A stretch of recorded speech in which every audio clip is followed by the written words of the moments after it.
Olá, graça e paz do Senhor Jesus seja com todos nós, um ótimo sábado para todos.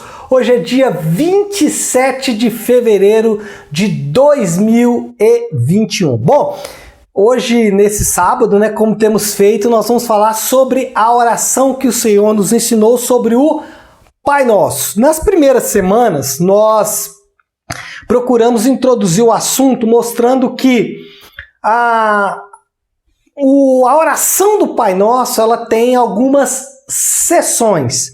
Então, nós falamos, por exemplo, da primeira sessão. Aliás, estamos falando quando a oração começa: Pai Nosso que estás no céu, santificado seja o teu nome. Então, esses dois aspectos, eles estão na primeira sessão, ou na primeira parte do Pai Nosso, que é a adoração. É interessante que, se pegarmos todas as orações da Bíblia, ela começa com a adoração. E a adoração, ela tem um motivo muito específico.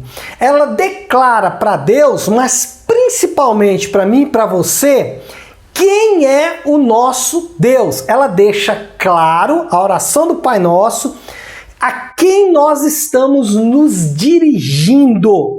Quem é a pessoa pelo qual nós vamos dirigir a nossa oração. E aí nós falamos um pouco do seu caráter. Então, a oração do Pai Nosso e todas as orações que nós temos relatado na Bíblia começa com esse aspecto da adoração. A segunda parte da oração do Pai Nosso é a petição. O pão nosso de cada dia dá-nos hoje.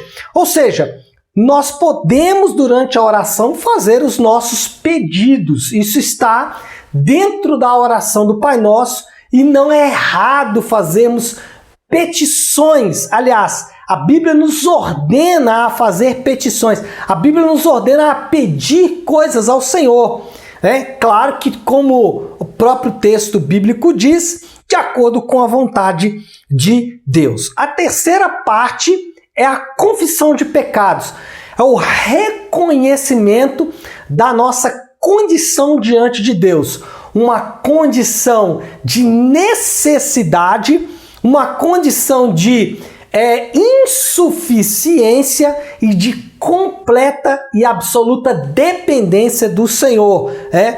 Quando falamos, perdoa os nossos pecados, assim como nós perdoamos os nossos devedores, nós temos dois aspectos envolvidos. Primeiro, reconhecimento de que dependemos do perdão de Deus e, na mesmo padrão que nós perdoamos, que nós somos perdoados, nós devemos também perdoar. E a quarta sessão da oração do Pai Nosso é o louvor. Encerramos louvando a Deus, pois teu o reino, o poder e a glória para todos sempre. Bom, 4 sessões, e aí você pode fazer qualquer oração que você fizer com essas 4 sessões em mente: adoração, petição, confissão e louvor. Se você for orar por alguém enfermo, se você for orar pela vida financeira de alguém, pela sua própria vida financeira, pelo seu casamento, estou separando aqui as orações em departamentos, mas qualquer oração que você for fazer, procura seguir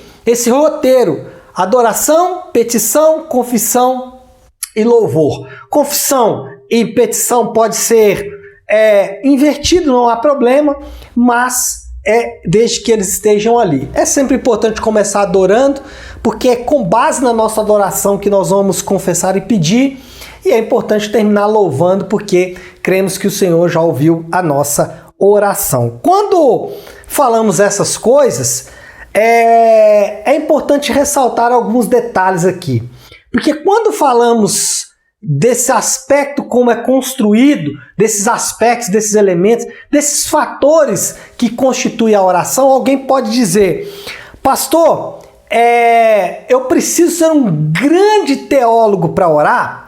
Bom, o primeiro ponto é que a Bíblia ensina sobre oração. Então, se a Bíblia ensina sobre oração, é importante aprender sobre isso.